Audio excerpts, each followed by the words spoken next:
Bismillahirrahmanirrahim.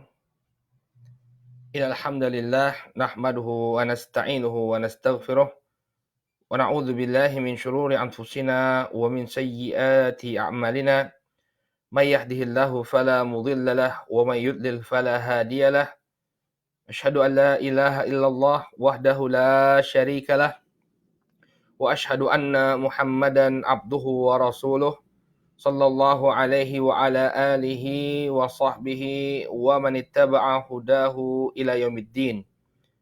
Qala Allah tabaraka wa ta'ala fi kitabihil karim, ya ayyuhalladzina amanu taqullaha haqqa tuqatih wa la tamutunna illa wa antum muslimun. Ya ayyuhan nasu taqu rabbakumul ladzi khalaqakum min nafsin wahidah wa khalaqa minha zawjaha wa batha minhuma rijalan katsiran wa nisaa'a wattaqullaha alladzi tasaaluna bihi wal arham innallaha kana 'alaikum raqiba. Ya ayyuhalladzina amanu taqullaha wa qulu qawlan sadida yuslih lakum a'malakum wa yaghfir lakum dhunubakum wa may yuti'illaha wa rasulahu faqad faza fawzan 'azima. Amma ba'd, fa inna asdaqal hadithi kitabullah wa khairal hadi hadi Muhammadin sallallahu alaihi wasallam wa syarrul umuri muhdatsatuha fa inna kulla muhdatsatin bid'ah wa kulla bid'atin dhalalah wa kulla dhalalatin finnar. Masyaallah ikhwah hafizakumullah. Alhamdulillah, puji dan syukur kita panjatkan kepada Allah Subhanahu wa taala atas segala nikmat yang telah Allah Subhanahu wa taala anugerahkan kepada kita semua sehingga sampai saat ini dengan taufik dari Allah Subhanahu wa taala kita masih bisa melaksanakan ketaatan demi ketaatan kepada Allah Subhanahu wa taala. Ikhwani fiddin rahimani wa rahimakumullah. Insyaallah di kesempatan pagi hari ini kita akan kembali melanjutkan pelajaran kita membahas sirah an-nabawiyah, perjalanan hidup dari baginda Rasulullah sallallahu alaihi wa ala alihi wasallam. Masyaallah ikhwah rahimani wa rahimakumullah. Pada pertemuan yang terakhir kita telah bahas tentang keadaan bangsa Arab, ya, yakni bangsa di mana Nabi alaihi salatu wasallam pertama kali diutus kepada mereka. Maka insya Allah di kesempatan pagi hari ini kita akan masuk ke dalam pembahasan yang baru yang berkenaan dengan kisah pasukan gajah. Ya, kisah ini kita angkat dalam Sirah An-Nabawiyah karena pada tahun yang sama dengan terjadinya kisah ini Nabi kita Muhammad alaihi salatu wasallam dilahirkan. Oleh karena itu masyhur di tengah-tengah kaum muslimin bahwa Nabi kita Muhammad alaihi salatu wasallam dikatakan beliau lahir di tahun gajah. Beliau lahir di Amul Fil, tahun gajah. Kenapa Rasul Shallallahu alaihi wasallam ini dikatakan beliau dilahirkan di tahun gajah? Apa yang terjadi sehingga tahun tersebut disebut sebagai tahun gajah? Maka inilah kisah yang akan kita ketengahkan. Kenapa tahun di mana Nabi alaihissalam dilahirkan disebut tahun gajah. Kisah ini berkenaan dengan penyerangan pasukan gajah yang dipimpin oleh Abrahah yang bertujuan untuk menghancurkan Ka'bah. Namun apabila kita tarik ke belakang bahwa kisah ini ya panjang sesungguhnya. Kenapa kok pasukan Abrahah yang aslinya mereka berasal dari negeri Habasyah, dari Ethiopia, bisa berada di Jaziratul Arabiyah, bahkan berkeinginan untuk menghancurkan Ka'bah, maka ini kembali pada peristiwa pembantaian terhadap orang-orang Nasrani, terhadap orang-orang Nasara, yang diabadikan oleh Allah Subhanahu wa taala dalam surat Al-Buruj ayat yang keempat sampai dengan ayat yang ke-9. Antum silakan perhatikan atau buka mushafnya. Dalam surat Al-Buruj Allah Subhanahu wa taala menceritakan tentang peristiwa pembunuhan besar-besaran terhadap orang-orang yang beriman. Ya. Kata Allah Subhanahu wa taala, "A'udzubillahi minasyaitonirrajim. Qutila ashabul ukhdud, an-nari dzatil waqud." idhum 'alaiha qu'ud wa hum 'ala ma yaf'aluna bil mu'minina syuhud. Binasa dan terlaknatlah orang-orang yang membuat parit, ya, yang berapi yang dinyalakan dengan kayu bakar. Idhum 'alaiha qu'ud, ketika itu mereka duduk di sekitar parit-parit tersebut. Wa hum 'ala ma yaf'aluna bil mu'minina syuhud, dan mereka menyaksikan apa yang mereka perbuat terhadap orang-orang yang beriman. Qala wa ma naqamu minhum illa ayyuminu billahil azizil hamid. Dan tidaklah mereka, ya, menyiksa orang-orang yang beriman melainkan karena orang-orang itu beriman kepada Allah, ya, yang Maha Perkasa lagi Maha Terpuji. Alladzi lahu mulku samawati wal ard wallahu ala kulli syai'in syahid. Yang memiliki kerajaan langit dan bumi, dan Allah Subhanahu wa taala, ya, menyaksikan segala sesuatu.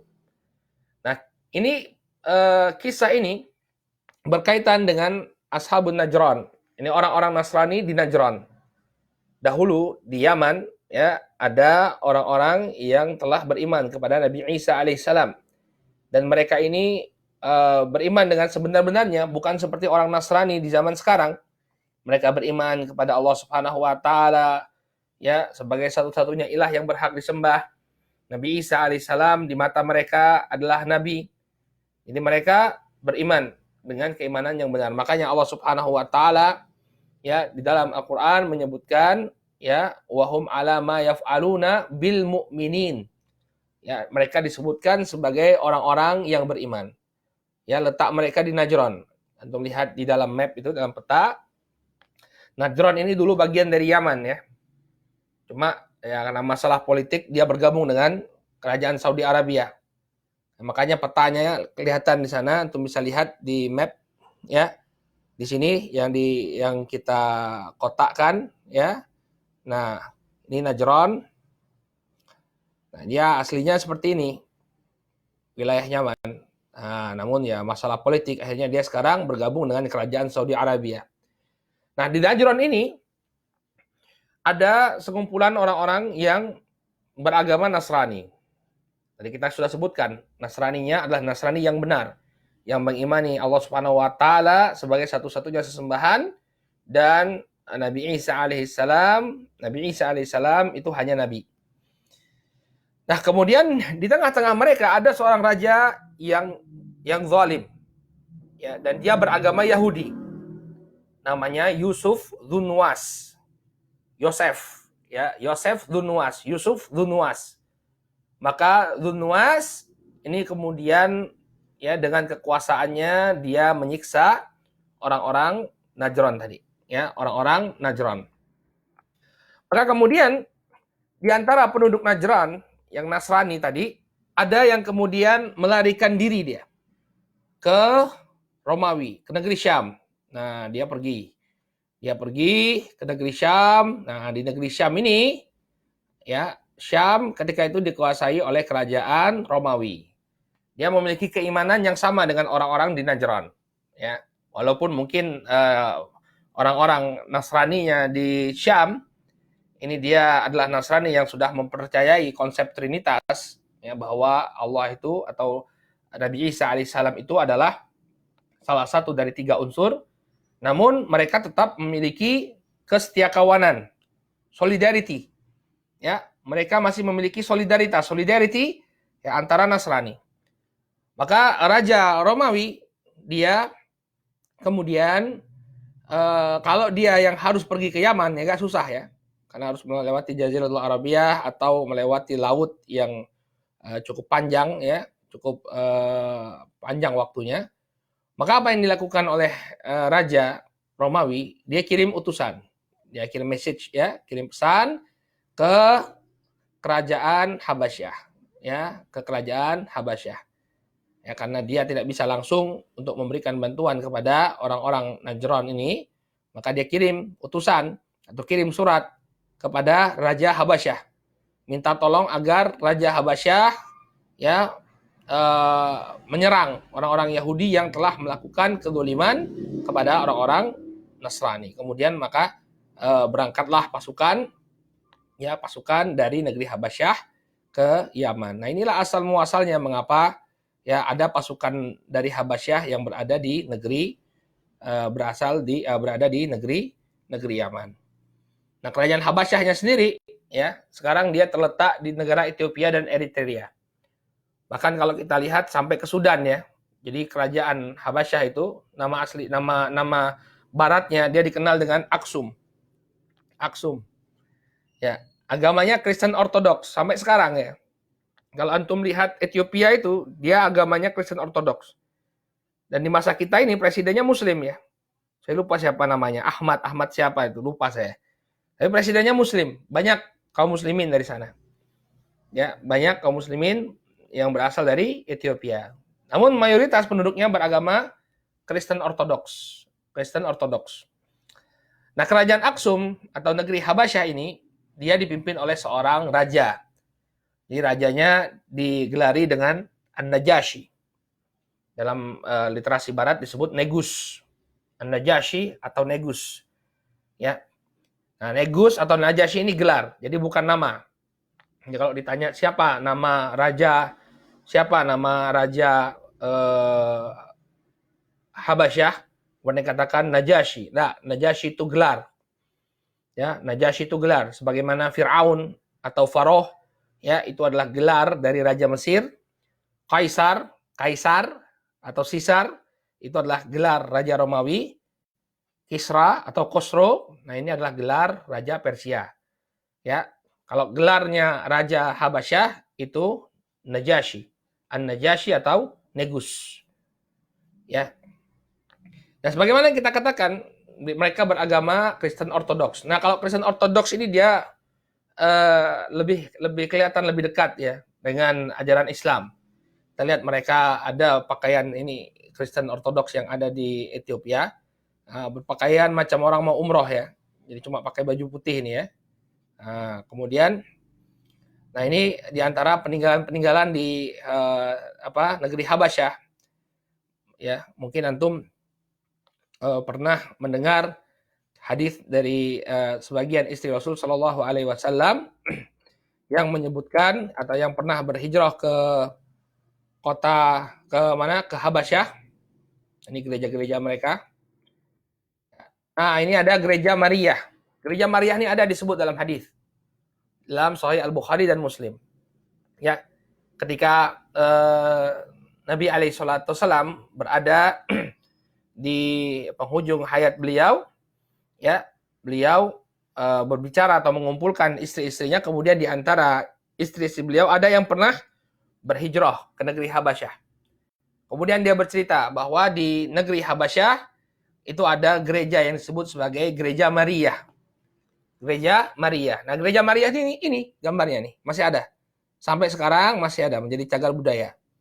Saint Mary Church namanya. Saint Mary Church, Gereja Maria. Dibangun pertama kali di abad 4 Masehi oleh Ezana. Dia ini adalah Raja Habasyah yang pertama kali memeluk agama Nasrani. Jadi dia bangun gereja, nama gerejanya Gereja Maria. Nah, inilah yang dilihat oleh para sahabat ketika mereka melakukan hijrah ke negeri Habasyah. Hijrah yang pertama kali. Ya, yang pertama kali dipimpin oleh Utsman bin Affan radhiyallahu taala anhu. Nah, ini kita lihat korelasi yang sangat kuat ya. Berarti memang apa yang kita dapati itu adalah suatu kebenaran ya. Jadi fakta sejarahnya itu tidak dapat dinafikan. Para sahabat berhijrah ke negeri Habasyah, mereka bercerita tentang apa yang mereka lihat di negeri Habasyah. Di antaranya adalah Gereja Maria. Gereja Maria. Nah, maka kemudian Nabi SAW mengingatkan ya, ketika itu salah seorang dari istri beliau menyebutkan tentang banyaknya gambar-gambar yang terdapat di gereja. Maka kemudian Nabi SAW ya di akhir hayat beliau mengatakan ulaika idza kana fihim ar-rajulus salih ya banau ala qabrihi masjidan thumma sawaru tilka suwar ulaika syirarul haq indallahi yaumal qiyamah. Maka kata Nabi SAW, mereka ini ya ini menanggapi gambar-gambar yang terdapat di gereja di negeri Habasyah tadi. Kata Nabi SAW, mereka ini adalah orang-orang yang apabila ada orang soleh yang meninggal ya di antara mereka lantas mereka membangun tempat ibadah atau membangun masjid, membangun tempat ibadah di kuburan orang-orang soleh tersebut. Maka kemudian kata beliau alaihi salatu wasalam, ulaika syirarul haq indallahi yaumal qiyamah. Mereka ini adalah sejelek-jelek makhluk di sisi Allah Subhanahu wa taala pada hari kiamat nanti. Ya, ini kebiasaan mereka di kuburan nabi-nabi mereka, di kuburan orang-orang soleh, di antara mereka ya membangun kuburan-kuburan, kemudian di atas kuburan tersebut dia bangun tempat ibadah, lalu dibuat gambar-gambar. Ya, mereka ini adalah sejelek-jelek makhluk di sisi Allah Subhanahu wa taala pada hari kiamat nanti. Nah, maka setelah pembantaian orang-orang Nasrani oleh Raja Dzunnuwas dan atas permintaan kerajaan Romawi, Najasyi sebagai Raja Habasyah, Raja Ethiopia, dia mengirimkan pasukan. Ya, mengirimkan pasukan yang dipimpin oleh 2 orang panglima. Ini apa yang kita tuturkan, antum bisa rujuk pada tafsir Ibnu Katsir.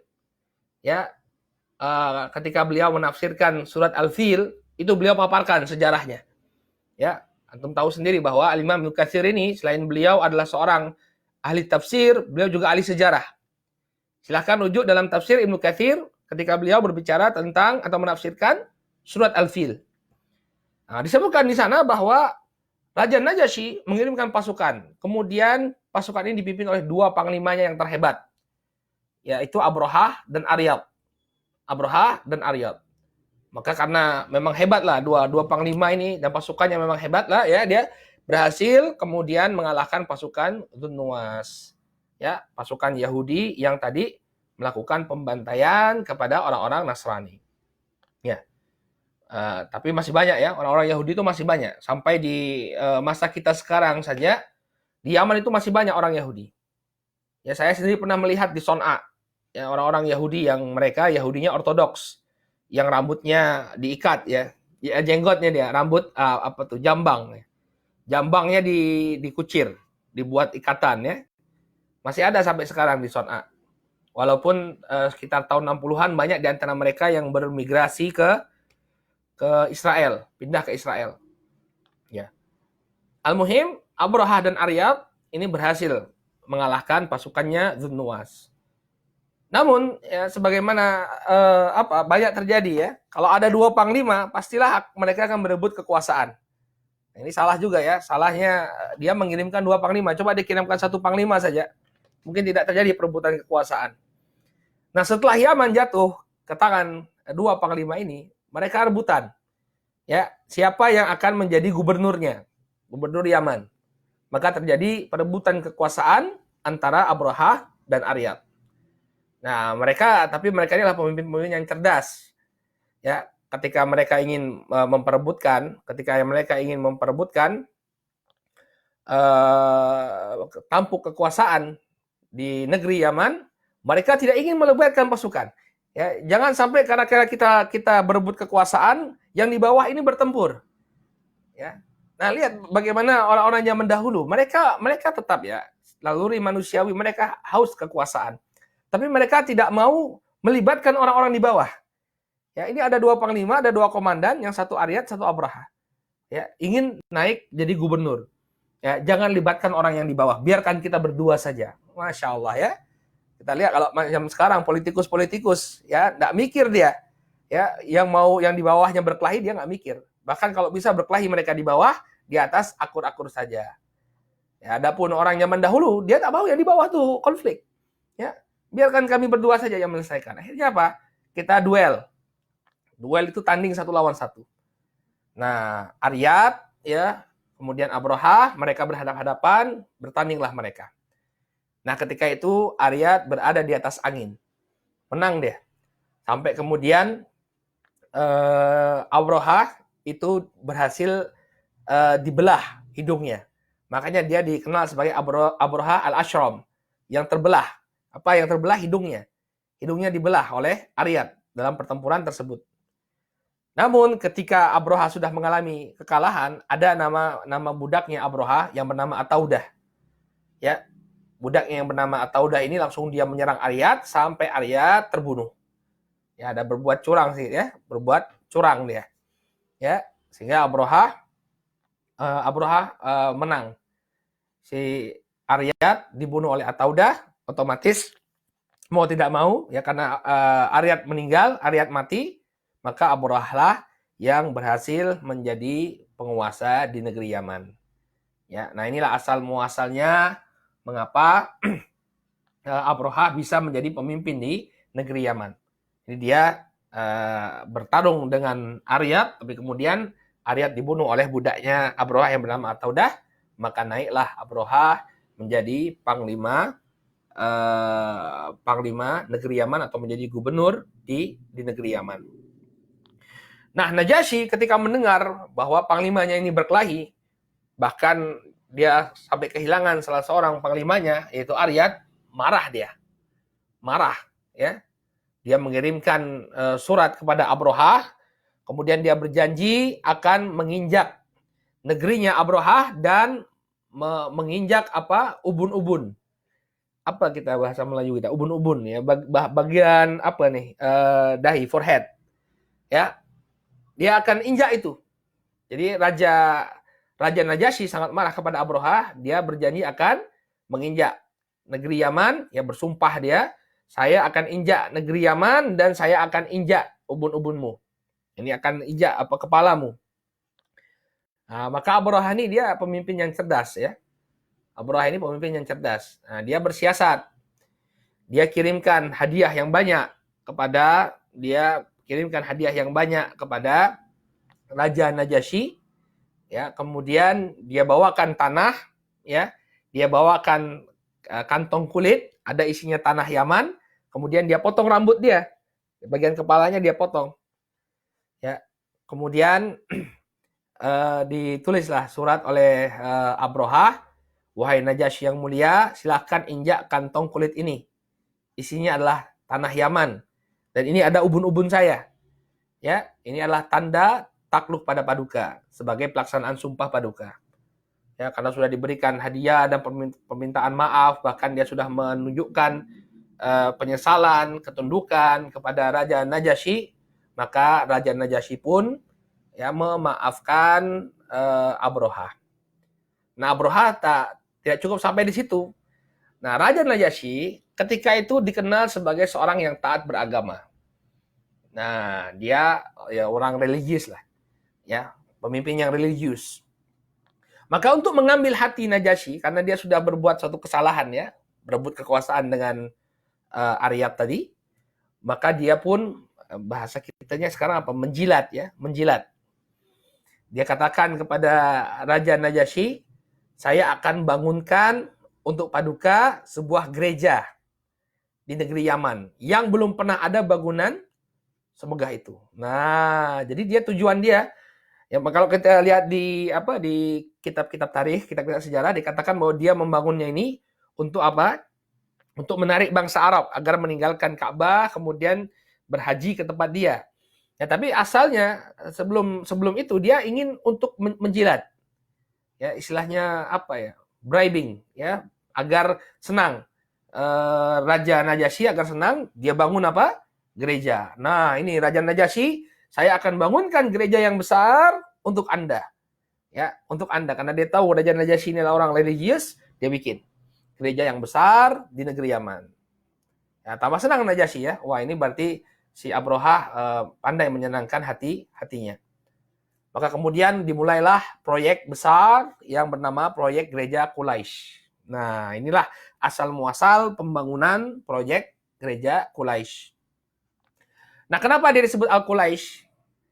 Nah, disebutkan oleh Al-Imam Ibnu Katsir rahimahullahu taala dalam tafsir beliau itu, ya, dikatakan Quraisy. Quraisy itu diambil dari kata Qalansuah. Apa tuh Qalansuah? Qalansuah itu kopiah, peci, ya, kopiah. Nah, saking megahnya gereja tersebut, ya, kalau orang punya peci atau dia punya kopiah, begitu dia melihat, wah tinggi sekali, kopiahnya jatuh. Ya, dia melongok ke atas, melihat ke atas, maka apa? Kopiahnya jatuh, Qalansuahnya jatuh.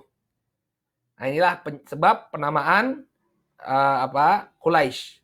Gereja tersebut disebut sebagai gereja Quraisy. Ini pendapat yang pertama. Namun pendapat yang kedua, wallahu taala a'lam, mereka ini kan orang-orang Nasrani ya. Mereka ini orang-orang Nasrani dan bukan orang-orang Arab ya, bukan orang-orang Arab. Abraha ini bukan orang Arab dia. Dia orang Habasyah. Ya, orang Ethiopia. Maka wallahu a'lam, sepertinya tak mungkin dia kemudian memberikan nama gereja ini dengan nama Arab. Mungkin orang Arab menamakan itu. Cuma dia menamakannya bukan karena faktor tadi, Qalansuwah tadi, bukan. Ya, kalau kita lihat Quraisy ini dia diambil dari bahasa Yunani, eklesia. Ya, eklesia. Apa eklesia? Eklesia itu adalah perkumpulan peribadatan. Dalam bahasa Inggris, dalam Injil bahasa Inggris, karena Inggris itu dia Bible atau Injil itu kan diterjemahkan dari bahasa Yunani, dari bahasa Greek. Nah, maka dalam bahasa Inggris eklesia itu diterjemahkan sebagai gereja. Nah, ini akar katanya Quraisy ini dari kata eklesia. Ini gereja. Wallahu taala a'lam, ya, dan saya melihat pendapat yang kedua ini yang lebih dekat insyaallah. Kenapa? Karena Quraisy ini yang memberi nama adalah Habasyah, orang Habasyah. Dia nggak punya keterikatan dengan bangsa Arab. Nah, maka kemudian untuk mewujudkan proyek pembangunan gereja tadi, ya, Abraha mengumpulkan, ya, tukang-tukang, ya, para ahli bangunan, kemudian ahli mozaik, ya, mozaik agar dibangun betul-betul gereja tersebut dibangun dengan begitu indah. Kemudian batu-batu, ya, batu-batunya ini dia menjarah. Karena ketika itu kerajaan Sabak di negeri Yaman sudah berada di bawah kekuasaan dia ambil batu-batunya. Ya. Kita kemarin sudah lihat ya bagaimana megahnya ars Bilqis atau arsnya Ratu Sabak. Nah, ini batu-batunya diambil oleh Abraha untuk membangun gereja tersebut. Ya. Nah, disebutkan dalam Akhbaru Makkah yang ditulis oleh Al-Azraqi, ya, bahwa ketika itu luar biasa keindahannya. Ya, ukiran-ukiran kayu, dikasih ukiran-ukiran gading, ya. Kemudian hiasan-hiasan terbuat dari emas dan batu-batu berharga. Karena memang niatnya dia itu untuk membuat senang Raja Najasyi. Ya, untuk membuat senang Raja Najasyi. Nah, ini keindahan gereja Quraisy. Kemudian barakallahu fikum. Ya, nah ini sekarang reruntuhannya. Ya, di gereja Al-Quraisy itu dibangun di tengah kota Son'a. Kalau antum ke negeri Yaman, ke ibu kotanya Son'a, di sana ada namanya Son'a Qadimah. Alhamdulillah saya udah pernah ke sini, ya, sebelum pulang ke Indonesia, pernah masuk ke Son'a Qadimah. Ini banyak orang-orang Syiah Zaidiyah di sini. Ya, orang-orang Syiah tapi Zaidiyah madhabnya. Ya, di tengah kota Son'a Qadimah ini. Jadi Son'a Qadimah itu namanya Son'a tempo dulu. Jadi rumah-rumahnya itu rumah-rumah tua. Ya, dia cagar budaya dia. Nah, di sana ada reruntuhan. Nah, inilah dia, reruntuhan Al-Quraisy di kota tua Son'a, Yaman, di Son'a Qadimah. Sekarang ini jadi tempat sampah dia. Ya, jadi tempat pembuangan sampah. Ini reruntuhannya.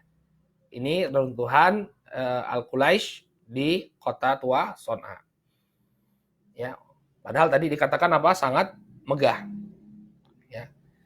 Nah, kemudian kenapa Abraha itu kemudian ingin menyerang Ka'bah? Ya, dia ingin memindahkan. Jadi Abraha ini berkeinginan untuk memindahkan haji. Jadi biar bangsa Arab itu tidak lagi ke Baitullah Al-Haram, tapi ke mana? Ke gereja yang dia bangun.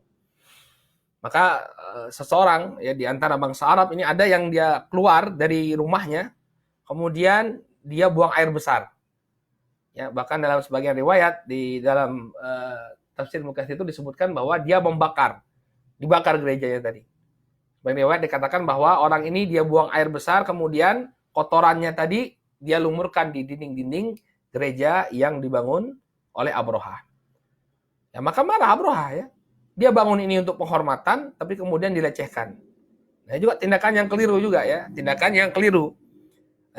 Mengingkari satu kemungkaran, tapi menyebabkan kemungkaran yang lebih besar dilakukan oleh orang Arab tadi. Ya, dia mengingkari keberadaan gereja tersebut, namun dia menyebabkan terjadinya kemungkaran yang lebih besar. Maka Abrahah marah tentunya, karena dia sudah membangun dengan sepenuh hati, membangun gerejanya dengan sepenuh hati, ternyata dilecehkan kerjanya oleh orang-orang Arab. Maka murkalah dia dan muncul keinginan untuk menghancurkan Ka'bah, menghancurkan Baitullah. Nah, inilah yang menjadi background mengapa Abrahah ya membangun pasukan gajah untuk menghancurkan Ka'bah. Ya, karena dia sudah membangun gereja Al-Qulaisy dengan begitu indahnya, ternyata dilecehkan. Dan demikian juga dia menginginkan agar orang-orang Arab ya memindahkan hajinya ke gereja Al-Qulaisy.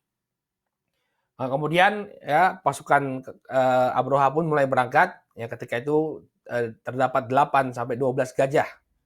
Jadi pasukan gajah bukan semua pasukannya itu bergajah ya, akan repot ya. Sebuah pasukan kalau semuanya itu adalah gajah, dia cuma hanya punya 8 atau 12 ya dalam satu pasukan. Nah, tujuannya gajah ini juga adalah untuk menghancurkan Ka'bah. Jadi untuk merobohkan Ka'bah itu Abrahah dia punya planning, dia punya rencana.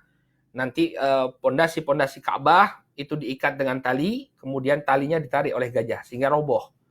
Nah, ini tujuan dia kenapa dia bawa gajah ya. Nanti diharapkan gajah-gajah inilah yang akan menarik pondasi Ka'bah sehingga hancur.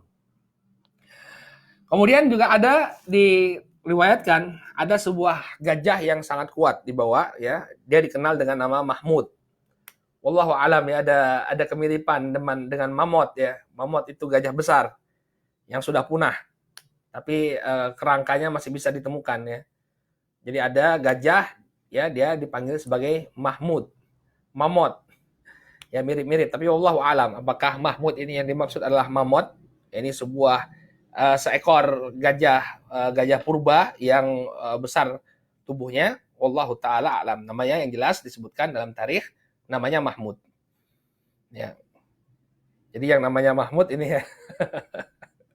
Ternyata apa nama gajahnya? Gajahnya Abrahah. Nah, ini dia perjalanan yang ditempuh oleh Abrahah. Jadi dari Son'a menuju Makkah itu sekitar 820 km. Ya, dari Jakarta ke Pasuruan kalau di Jawa ya. Dari Jakarta ke Pasuruan, dari ujung Jakarta sampai Jawa Timur. 820 km. Nah, sepanjang perjalanan, bukannya bangsa Arab itu tinggal diam ya. Dia begitu mereka tahu ada rombongan pasukan gajah, yang orang-orang Habasyah, orang-orang Ethiopia ingin menghancurkan Ka'bah, maka suku-suku atau kabilah-kabilah bangsa Arab yang berada di sepanjang jalan berusaha untuk menghalangi pasukan gajah. Tapi ingat, pasukan gajah ini pasukan yang tidak bisa dianggap remeh ya, pasukan yang sangat berpengalaman. Sehingga upaya-upaya dari bangsa Arab untuk menghalangi perjalanan pasukan gajah ini semuanya gagal. Pertama ada namanya Zunafar. Ya, ini dari kabilah Himyar. Ya, ketika dia berjalan dari Son'a menuju Makkah, ya dihadang oleh orang-orang Himyar yang dipimpin oleh Zunafar. Tapi kalah. Dia ditawan oleh Abrahah, kemudian dimaafkan oleh Abrahah dan dibawa pergi sama-sama ke Mekah. Kemudian ada ketika sampai di Khutham. Ya, dia dicegat oleh pasukan Nufail ibnu Habib Al-Khuthami. Ya, bahkan terjadi peperangan selama 2 bulan. Ya, jadi ini perjalanan jauh ya. Di sepanjang jalan banyak cabaran yang dihadapi oleh pasukannya Abrahah.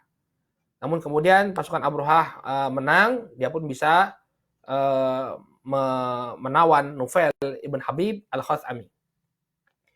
Kemudian dia lanjutkan perjalanan sampai kemudian di dekat Taif. Nah, di dekat Taif, maka penduduk Taif ini menyambut ya, karena dia sudah tahu ya, percuma kalau dihalang-halangi, karena pasukannya adalah pasukan yang besar. Maka kemudian mereka menyambut dengan baik kedatangan Abrahah, karena mereka takut juga Ya, orang-orang di Taif ini punya sesembahan namanya Latta. Ya, maka mereka tidak diganggu oleh Abrahah. Bahkan orang-orang di Taif ini mengirimkan perwakilan mereka yang bernama Abu Rigal. Abu Rigal ini disertakan ke pasukan gajah untuk menjadi penunjuk jalan. Ya. Akhirnya kemudian sampailah Abrahah ke suatu tempat yang bernama Al-Mughammas. Ya, Al-Mughammas. Al-Mughammas ini sudah dekat dengan kota Mekah. Dan Al-Mughammas ini dia menjadi tempat penduduk Mekah untuk mengembalakan hewan-hewan ternak mereka. Ya, jadi onta-onta, kambing-kambing mereka ditaruh di padang Al-Mughammas ini. Untuk apa? Untuk makan. Ya, digembalakan di sana. Maka ketika masuk pasukan Abrahah, ya, salah seorang dari bawahan Abrahah yang bernama Al-Aswad Ibnu Maksud, dia merampas semua ternak penduduk Mekah tadi. Ya, kalau Abrahah ini dia macam gentleman, macam gentleman dia. Jadi tidak mau dia merampok itu. Jadi bawahannya, prajuritnya yang merampok. Kalau dia sendiri orangnya gentleman. Ya, namanya kelasnya jenderal sama kelasnya kopral berbeda ya. Kelasnya jenderal sama kopral berbeda. Namanya jenderal educated dia. Ya, maka kemudian di antara hewan ternak yang dirampas oleh pasukannya Abrahah itu terdapat 200 ekor unta milik Abdul Muttalib. Nah, siapa ini Abdul Muttalib? Kakeknya Rasulullah Shallallahu Alaihi Wasallam. Nah, begitu terdengar kabar bahwa Abrahah atau pasukan Abrahah ini merampas hewan-hewan ternak milik orang-orang di Mekah, maka suku-suku yang mendiami kota Mekah, orang-orang Quraisy, orang-orang Kinanah, Bani Kinanah, kemudian orang-orang Hudzail, dan semua pihak yang berada di tanah suci yang ingin mereka sepakat untuk memerangi Abrahah, untuk merebut kembali hewan-hewan ternak tersebut. Namun begitu melihat besarnya kekuatan pasukannya Abrahah, maka mereka pun mengurungkan niatnya. Jadi pakai rasio ya. Kalau kira-kira berperang itu bakal kalah, ya jangan maju. Ya, kelihatan bakal kalah, ya jangan maju. Melihat bagaimana besarnya kekuatan pasukan gajah, maka orang-orang ini ya tidak jadi untuk memerangi pasukan Abrahah. Lah apa yang mereka lakukan? Ya, yang mereka lakukan adalah mengutus Abdul Muttalib. Ya, mengutus Abdul Muttalib. Ya, ketika itu Abdul Muttalib datang menemui Abrahah, kemudian dia menimbulkan kekaguman pada diri Abrahah. Jadi Abdul Muttalib ini orangnya parasnya sangat tampan, ya berwibawa. Dia punya image itu ya seorang pemimpin, seorang leader dia, seorang pemimpin, gagah. Kemudian Abrahah kagum dia sama Abdul Muttalib. Wah, ini pemimpin bangsa Arab sejati ini ya. Kelihatan sekali dia kepemimpinannya atau kewibawaannya. Ya, kemudian ketika Abdul Muttalib datang ke kemahnya, apa yang diminta oleh Abdul Muttalib? Abdul Muttalib mengatakan kepada Abrahah, tolong kembalikan onta-onta kami, katanya. Tolong kembalikan onta-onta kami. Maka ini menimbulkan keterkejutan, ya, pada diri Abrahah. Saya mengira, kata Abrahah, ya, ini datang pemimpinnya kota Mekah, ya, pemimpinnya kota Mekah ini datang agar dia menghalangi niat saya untuk menghancurkan Ka'bah. Ternyata yang dia minta, yang dia urusi adalah apa? Onta-ontanya. Ya, maka kata Abrahah, hilang kewibawaannya Abdul Muttalib setelah dia meminta ya agar onta-onta dikembalikan. Saya kira dia akan meminta agar aku tidak menyerang ya Baitullah, tidak menyerang Ka'bah. Tapi ternyata yang dia urusi hanya apa? Onta-ontanya. Maka langsung berbeda perspektifnya Abrahah ketika memandang Abdul Muttalib. Yang sebelumnya dia muliakan, oh ternyata Abdul Muttalib ini menurut Abrahah ya hanya memperhatikan atau hanya memikirkan onta-ontanya saja. Namun kata Abdul Muttalib, ya ternyata Abdul Muttalib punya alasan kenapa dia meminta onta-onta, tidak meminta Abrahah untuk menghentikan serangan atau menghentikan rencananya menyerang Baitullah. Kata Abdul Muttalib, ya, ana Rabbul Ibil. Dia mengatakan, Abdul Muttalib mengatakan, saya ini ya pemilik onta. Makanya yang saya urusi adalah onta-onta. Adapun Ka'bah itu dia punya Rabb, ya. Allah itu Rabbul Ka'bah. Allah itu Rabbnya Ka'bah. Allah yang akan menjaganya. Untuk apa saya urusi? Nah, Masya Allah ya. Untuk apa? Saya urusi, nggak perlu. Ada yang menjaga ya. Allah Subhanahu wa Ta'ala yang akan menjaganya. Ya. Adapun saya adalah pemilik onta-onta, makanya saya mencoba untuk menjaganya. Demikianlah jawaban Abdul Muttalib kepada Abroha. Maka kemudian ya Abroha pun mengembalikan onta-onta orang-orang Quraisy yang diambil oleh prajurit-prajuritnya. Kemudian Abdul Muttalib kembali ke Mekah. Ya, karena memang Abroha ini tidak bisa lagi memang sudah kuat niatnya nih menghancurkan Baitullah, maka dia kembali kepada kaumnya, kemudian menyampaikan kepada kaumnya untuk apa? Untuk keluar dari kota Makkah. Ya, karena pasukan gajah akan masuk. Maka mereka perintahkan penduduk kota Makkah, beliau memerintahkan penduduk kota Makkah untuk keluar, kemudian berlindung di puncak-puncak gunung, berlindung di Syi'ib. Syi'ib itu celah di antara dua gunung, ya. Kemudian Abdul Muttalib pun bersama beberapa orang pemuka Quraisy berdoa meminta kepada Allah Subhanahu wa Ta'ala agar memberikan pertolongan, ya, agar Allah Subhanahu wa Ta'ala melindungi kota Makkah. Nah, kita lihat di sini ya, orang-orang musyrik kalau mereka sudah terjepit, ya, sudah berada dalam keadaan genting, mereka berdoa hanya kepada Allah Subhanahu wa Ta'ala. Ya, dan mereka mengakui rububiyah Allah. Ya, ini pelajaran penting. Mereka bukannya tidak percaya dengan Allah. Ini satu persepsi yang keliru. Sebagian orang mengatakan, orang musyrik itu tidak percaya Allah. Mereka percaya Allah. Ya, buktinya anaknya Abdul Muttalib, bapaknya Rasulullah ketika itu, ya, lahir di masa jahiliyah. Tapi dia punya nama apa? Abdullah. Apa makna Abdullah? Hamba Allah. Ya, mereka percaya kepada Allah. Mereka tahu Allah ini satu-satunya pencipta. Allah ini satu-satunya yang mengatur alam semesta. Ya, hanya saja mereka melakukan kesyirikan. Mereka sekutukan Allah dengan berhala-berhala. Mereka sekutukan Allah Subhanahu wa Ta'ala dengan nabi-nabi. Mereka sekutukan Allah Subhanahu wa Ta'ala ya dengan orang-orang saleh. Ya, mereka meminta kepada orang-orang saleh, menjadikan orang-orang saleh sebagai perantara antara mereka dengan Allah Subhanahu wa Ta'ala. Ini permasalahannya. Adapun keimanan mereka kepada Allah dalam artian mereka mengetahui beriman kepada rububiyah Allah, ya mereka beriman. Dalam Al-Qur'an surat Yunus ayat ke-31 Allah Subhanahu wa Ta'ala berfirman, "Qul man yarzuqukum minas sama'i wal ard." Ya, amman yamliku sam'a wal absar wa man yukhrijul hayya minal mayyit wa yukhrijul mayyita minal hayy wa may yudabbirul amra fasayaquluna Allah faqul afala tattaqun.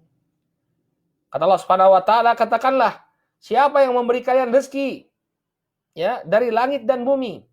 Siapa pula yang berkuasa atas pendengaran dan penglihatan? Siapa pula yang mengeluarkan yang hidup dari yang mati dan mengeluarkan yang mati dari yang hidup? Siapa pula yang mengatur segala urusan? Fasayaqulun Allah, maka niscaya mereka akan mengatakan Allah. Faqul afala tattaqun, maka katakanlah mengapa kalian tidak bertakwa, ya. Ini menunjukkan bahwa mereka dahulu percaya bahwa Allah Subhanahu wa Ta'ala ini sebagai Rabb. Cuma permasalahannya kenapa mereka kemudian ya berperang dengan Rasul Shallallahu Alaihi Wasallam, karena Rasul Alaihi Wasallam itu mengajak mereka untuk meninggalkan peribadahan kepada selain Allah, ya, peribadahan kepada berhala-berhala, kepada kuburan-kuburan, kepada orang-orang saleh. Mereka tidak mau untuk meninggalkannya. Kemudian pelajaran penting juga di sini, ya, bahwa kaum musyrikin di zaman kita ini lebih parah dibandingkan kaum musyrikin di zaman dahulu. Kalau kaum musyrikin zaman dahulu, ya, ketika mereka berada di waktu lapang, memang betul mereka melakukan kesyirikan. Namun ketika mereka berada dalam keadaan sempit, ya, dalam keadaan terjepit, Ya, dalam keadaan susah, tidaklah mereka berdoa melainkan hanya kepada Allah Subhanahu wa taala. Ya, dalilnya firman Allah Subhanahu wa taala, "Fa idza raqibu fil fulki da'allaha mukhlishina lahuddin. Falamma najjahum ilal bar idza hum yusyrikun." Ya, apabila mereka naik kapal, namanya kapal ya, zaman dahulu, terlebih lagi zaman dahulu ya, terombang-ambing dalam ombak, da'allaha mukhlishina lahuddin. Mereka berdoa kepada Allah Subhanahu wa taala dengan memurnikan ya doa mereka hanya kepada Allah. Falamma najjahum ilal bar idza hum yusyrikun. Dan ketika Allah Subhanahu wa taala menyelamatkan mereka sampai ke daratan, mereka pun kembali menyekutukan Allah. Ini kebiasaannya kaum musyrikin. Kalau dalam keadaan terjepit, ya mereka berdoa hanya kepada Allah. Karena mereka paham ya, fitrahnya memberitahu mereka bahwa berhala-berhala ini tak mungkin memberikan manfaat dan menolak kemudaratan. Makanya dia berdoa hanya kepada Allah dalam masa sempit. Namun ketika masa lapang, ketika tak ada lagi kesusahan, kembali lagi mereka kepada penyembahan berhala. Ya. Nah, ini musyrikin zaman dahulu. Kalau zaman sekarang, ya semakin susah dia, makin banyak syiriknya. Ya, kita lihat orang ya tabaruk dengan kuburan-kuburan, tabaruk kepada orang-orang saleh. Ya, dalam waktu susah, dalam waktu senang. Dalam waktu susah, dalam waktu senang, ya apalagi dalam masa susah. Ya, sebagian orang ya misalnya dia mau ujian, mau ada exam. Ya, sebagian datang ke kuburan agar dibantu oleh para wali. Ya, ini hak, ini ya benar, kita tak bohong ya. Orang kalau ada ujian, mau ujian, ya datang mereka ke kuburan, tawasulan mereka. Ya, minta keberkahan dan kemudahan dari si penghuni kuburan. Ya. Berbeda dengan kaum musyrikin zaman dahulu yang mereka kalau dalam keadaan terjepit, mereka tidaklah meminta melainkan hanya kepada Allah Subhanahu wa taala. Maka kemudian berangkatlah pasukan gajah tadi dari Al-Mughammas untuk menghancurkan Baitullah. Nah, ketika sampai ke sebelum memasuki kota Makkah, ya gajah-gajah ini membangkang. Artinya dia tak mau turut apa kata pemandunya. Setiap kali dibawa menuju Baitullah, dia tak mau bergerak. Namun ketika dibawa ke arah yang lainnya, dia mau. Ya. Jadi dia tak mau menghancurkan Ka'bah. Setiap kali dia dibawa untuk menghancurkan Ka'bah menuju kota Mekah, ya, Ka'bah gajahnya tidak mau bergerak. Kalau diarahkan ke negeri Yaman, balik lagi ke Yaman, bergerak mereka. Atau diarahkan ke arah yang lain, ya mereka bergerak. Tapi kalau diarahkan ke kota Makkah, ya dia tidak mau bergerak. Maka kemudian Allah Subhanahu wa taala pun mengirimkan burung, ya. Burung-burung dikirimkan oleh Allah Subhanahu wa taala, ya, di mana setiap burung ini membawa 3 batu. 1 batu di paruhnya, 2 batu di kakinya. Ya batunya tak besar, dia seperti kacang. Ya, maka kemudian dilemparkanlah batu-batu tersebut kepada pasukan Abraha, ya. Apabila ada yang terkena, ya maka dia akan mati ya. Seperti apa di dalam Al-Qur'an, seperti daun yang dimakan ulat, ya. Mereka lari kocar-kacir, kemudian berebutan untuk mencari jalan pulang. Ya, Allah Subhanahu wa taala berfirman dalam surat Al-Fil, ini satu surat khusus berbicara tentang pasukan gajah. Ya, kata Allah Subhanahu wa taala, "Alam tara kaifa fa'ala rabbuka bi ashabil fil? Alam yaj'al kaidahum fi tadlil wa arsala 'alaihim tayran ababil tarmihim bihijaratin min sijil faja'alahum ka'asfin ma'kul." Kata Allah Subhanahu wa taala, tidakkah engkau memperhatikan bagaimana ya apa yang telah dilakukan oleh Rabbmu kepada ashabul fil, kepada tentara bergajah. Alam yaj'al kaidahum fi tadlil. Bukankah Allah Subhanahu wa taala telah menjadikan tipu daya mereka itu sia-sia. Wa arsala alaihim tayran ababil. Dan Allah mengirimkan kepada mereka burung yang datangnya berbondong-bondong. Ikhwan fillah rahimani rahimakumullah, ya. Yang tepat ababil itu bukan nama burung. Ya, kita masih kecil dulu Ya, diajari di sekolah, diajari oleh orang tua kita bahwa nama burung itu adalah burung ababil.